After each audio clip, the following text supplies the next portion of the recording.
Good afternoon, everyone. Today, we SudPung will be presenting about reverse engineers of the arrows.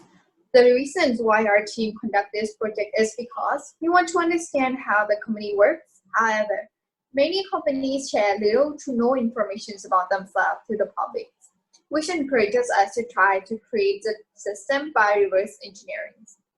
And this is the agenda for today's presentations, which will take you guys through our journeys of reverse engineering that start from just one simple receipts into analyzing the information system of the arrows and creating a diagram that will create us a clearer pictures of how the information is flowing inside the companies and into the stage of ERP implementations of the arrows that is done by us SudPung as our final result of our hardworking in reverse engineering of the arrows.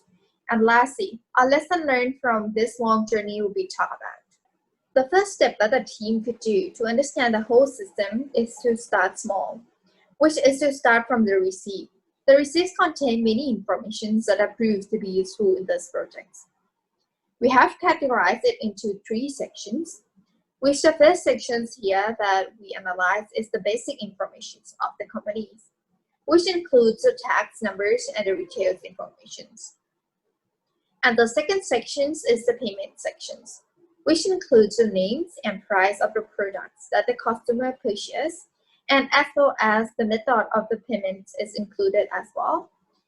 And the last sections is customer information, which includes the names, member tiers, and the point each customer has.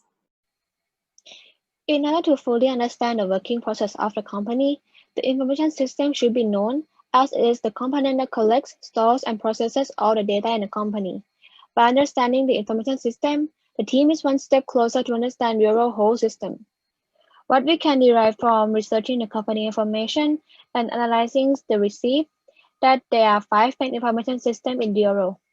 For the first system, the system is for senior management to address non-routine decisions, which is the executive support systems. For example, the dashboard could be used to analyze how is the market doing, should the company change strategy to reach the customers. What we learned from doing research, we know that the executive of the company handles and makes decisions with reasons, not seniorities, as they are family business. For the second and third system, which are decision support system and management information system, these systems are both for middle management, which support non-routine decision making. The arrow could use this system based on the red box information on the right. The queue number indicates the number of people coming in the shop per day, so they could increase the employee in the branch with more customers. The cashier indicates the person responsible for the sale, telling how many products each employee could sell. Lastly, the products, which could tell the amount of the product sales. Does this product sell good in this area or not? For the fourth system, supply chain management, this system is for managing firm relationship with the suppliers, sharing information about orders, inventory, and delivery of products. What we learned from researching, the arrow company manages their coffee since the farm. They have their own suppliers from Omgoi community. Moreover, they have their own factory to process the coffee beans, which will be transported to the arrow shop to brew coffee for the customers. The information we gain from the receipt about SCM is that each receipt indicates the ID of cash register, which could indicate the branch of the shop. Combine this information with the item sold, the company could know what kind of product need to deliver to what branch. And for the last system, CRM or Customer Relationship Management, this system is for managing firm relationship with the customers, helping the business to deal with the customer with sales, marketing, and service. From the receipt, we know that the arrow provides the membership to keep the relationship with the company. Moreover, the company could analyze on big data to know what kind of product that the customer likes to create a personalized service for each customer by one-on-one marketing. So next, I'm going to tell you more about the ecosystem of the arrow company. And as you can see here, the arrow consists of so many segments, which include their retailer, their suppliers, their factories, and their customers. In order for our team to explain these related stakeholders, we use these ecosystem diagrams. And as you can see, it's a little bit complicated. We are going to go piece by piece and explain it to you. As you can see here, there are 3 circles and the innermost one is core value proposition. The middle one is complementary offerings, and the outer one, the biggest circle, is supplying and enabling network. And outside the circle, we have other stakeholders. Let's go from the innermost circle. Core value proposition, we have Doro themselves and the customer. And for complementary offerings, we have service channel and also payment. And for the biggest circle, the outermost one, we have suppliers, storage, community, and also distributor. And outside of the circle, we have the competitors.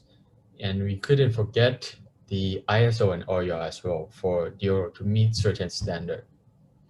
And that's it for the ecosystem. So next, I'm going to show you diagrams, and today we are showing you 3. And the first one, the data flow diagrams. The data flow diagrams is used to represent the flow of data within the business information system. The second one, the use case diagram, it is used to represent the overall process of the enterprise. And the last one, the ER diagram, it is used to depicts the organized collection of data within the information system. So let's start from the first one, the data flow diagram. As you can see here, this one is super generalized. We just want to show you how the diagram works. So we put the level 0 of the diagram here, and each line will represent the flow of information between each entities. And as you can see here, in the middle, there's customer and there's Doro branch. And there's one line connecting these two. And this line could mean that the information is being interchanged between these two. So from the Doro branch to the customer, it could be the price, product, and promotion. And for the customer to Doro branch, it could mean their personal information that is provided through the reward system, so on. And next, my friend is going to explain about use case and ER diagrams. This use case diagram depicts the overall process of the Doro enterprise. There are 5 main actors, which are customer, which can be further classified as member and non-member, barista, cashier, manager, and warehouse.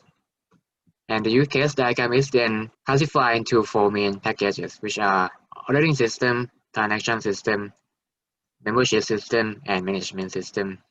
Next is the ER diagram. The ER diagram depicts the organized collection of data within the Doro enterprise.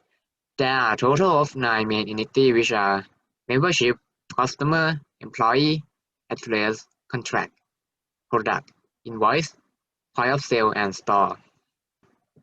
This section of the information that our team have gathered from the receipt is carefully analyzed by our team. The reason why the business could run smoothly is because they manage it with a good planning and ERP system. So the team want to create an ERP system that can conclude all the information we have on the company. And here's how it works. Our team uses an open source ERP called Odoo for this mock-up implementation of an ERP system of Doro. But what is Odoo? Odoo is a fully integrated and customizable open source software that provides various useful modules that can be easily customized and integrated to the Doro enterprise. In order to build the Doro enterprise ERP system, our group chose to implement the main modules that are useful to the enterprise, such as employee module, purchase module, inventory module, distribution module, point of sale module, and lastly, customer relationship module. After installing Odoo, the database was set up to store data of the enterprise, and the admin account is set up to access the system. Odoo can be run as a web application on localhost port 8069, and now the admin can now log into the system. So the first module that we implemented is the employee module, since we need to have the management of our human resources, which includes storing, filtering, managing, and viewing the duty of each employee in the enterprise. Next, after we have created employee module, we need a purchasing module to purchase the raw materials that are needed to do the business, such as coffee beans and bakery. And these raw materials will be sent to the center warehouse later on. And as we know that DRO stock all their materials at the center warehouse, therefore, we need to implement the inventory module to manage all of these stocks in the inventory. And when all of these stocks are ready at the warehouse, it needs to be distributed to each of the DRO coffee shop branch around the country. So we have implemented the distribution module to help manage the delivery of the material of each of the DRO branches around the country. Then, when the products are ready at the DRO coffee shop, which is considered as the point of contact with the customer with DRO products, we have also implemented a point of sale module to help manage the customer at the cashier. And last but not least, to help DRO create a personalized service for each customer, we have implemented the customer relationship module to help keep track and record the customer's favorite menu. So when the customer visits the shop again on their birthday, DRO can now give their favorite menu as a gift for the customers. As we reach the last part of our presentation, we would like to briefly summarize what we have done and what we have learned from each report. In report 1, we have researched about the information system of DRO, extract the DRO receipt, and create an ecosystem of DRO. This task allows us to gain insight on the basic structure of DRO enterprise. It also gave us the opportunity to improve our analysis and inspection skills. In report 2, we have selected an open source ERP for DRO, which allows us to gain insights on the advantages and disadvantages of various open source ERP packages. As for the system diagram, we have learned how to describe the system of DRO in a concise way, and also gain our research skill from researching many ERP providers.